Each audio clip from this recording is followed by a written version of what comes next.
The wind moaned through the gaps in the ranch house walls, carrying with it the lonely cry of the prairie. Inside, a single lantern burned low, its flame trembling like the man who sat beside it.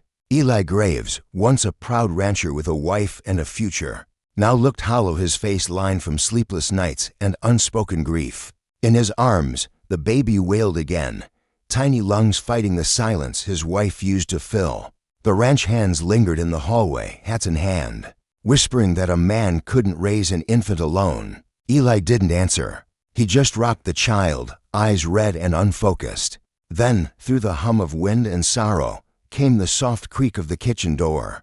Martha, the quiet cook, stepped out of the shadows, her figure round and steady, a bottle clutched tight in her trembling hands and something braver still glinting in her eyes. Morning came slow over the plains, painting the horizon in pale gold and dust. The Graves Ranch sat miles from the nearest town, its fences bent, its barns weathered by years of wind and grit.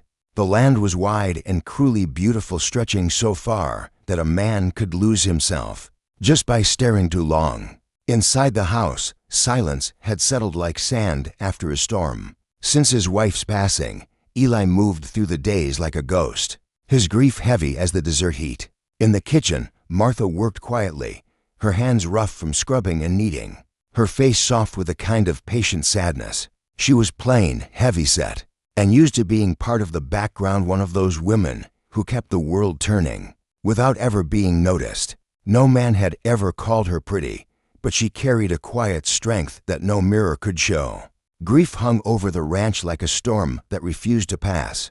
Every room still breathed her memory, Clara Graves, the woman whose laughter once softened even the hardest days. Her shawl still lay draped over the chair by the hearth, faintly smelling of lavender and wood smoke. The cradle she'd carved herself sat half-finished in the corner, a silent reminder of all she'd left undone. Eli couldn't bring himself to move it, or to look too long at the tiny quilt she'd stitched with trembling hands.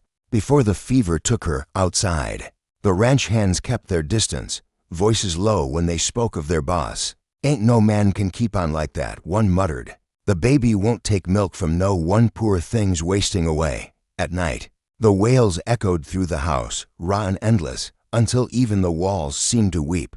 Eli tried over and over, but his trembling hands spilled more milk than they fed. Guilt gnawed at him. Every cry felt like a judgment he couldn't escape.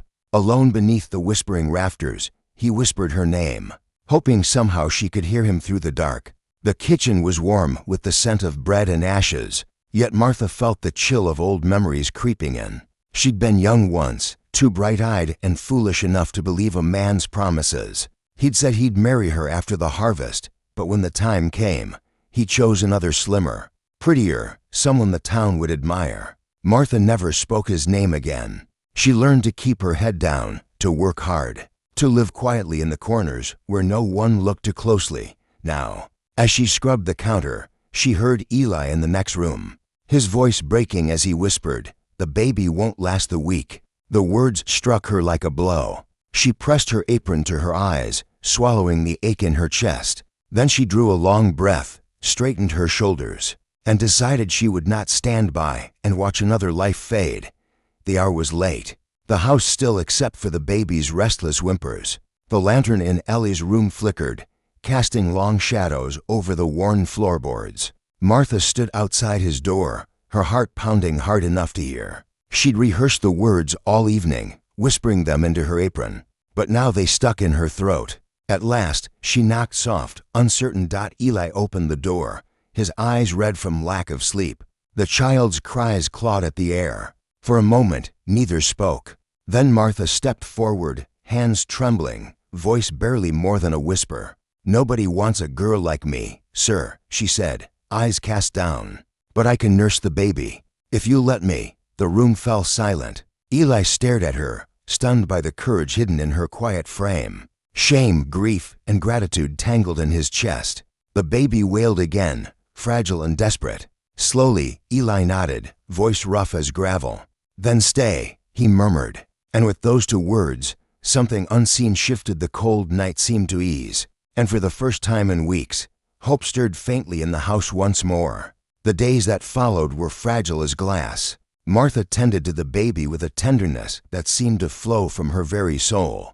At first, the child fussed and fought, but her steady hums and soft hands worked small miracles. Within a week, the crying lessened and nights grew quieter. Eli watched from the doorway, his heart torn between gratitude and guilt. Each time he saw Martha cradle the baby, he thought of Clara, of promises buried with her in the red clay behind the barn.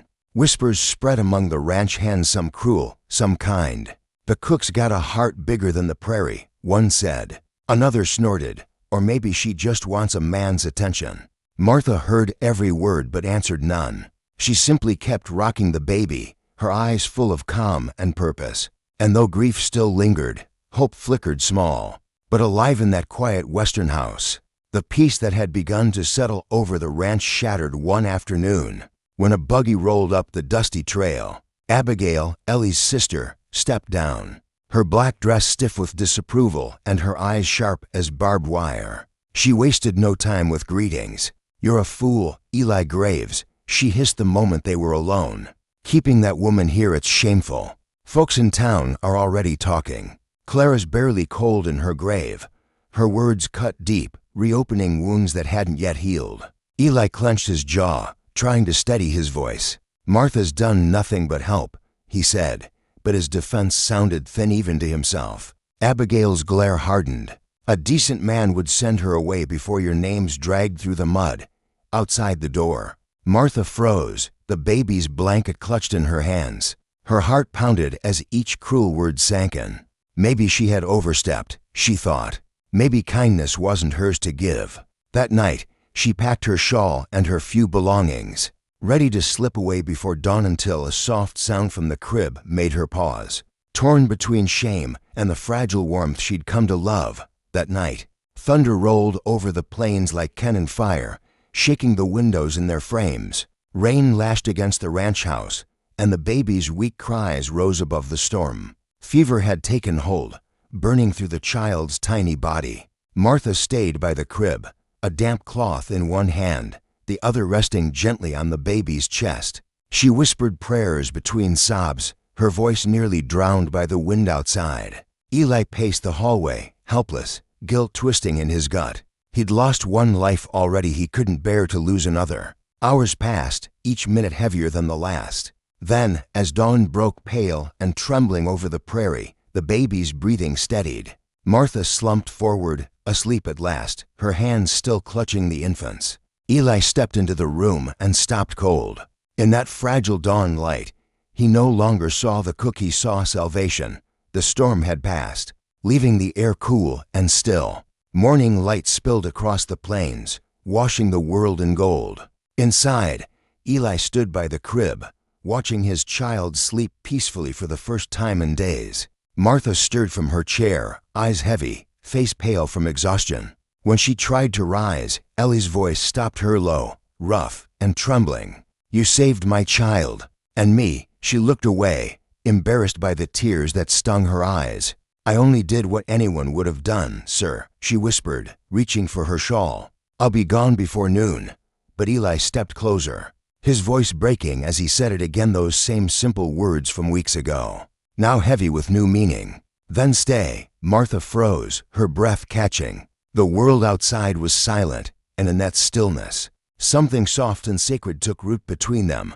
Out on the open plains, the sun climbed higher, gilding the ranch in quiet peace. The cries had faded, replaced by laughter, small, fragile, but real. The story of Eli Graves and Martha was never one of grand romance or fortune, but of two broken souls finding light in the dust, in a land that judged women by their looks and men by their pride. One woman's kindness had changed a life and perhaps a heart.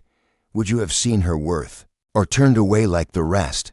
In a world that praises beauty and strength, would you have seen the quiet grace that saves? If this story touched your heart, like the video, share it with someone who believes in second chances, and subscribe for more tales of love and redemption from the Wild West.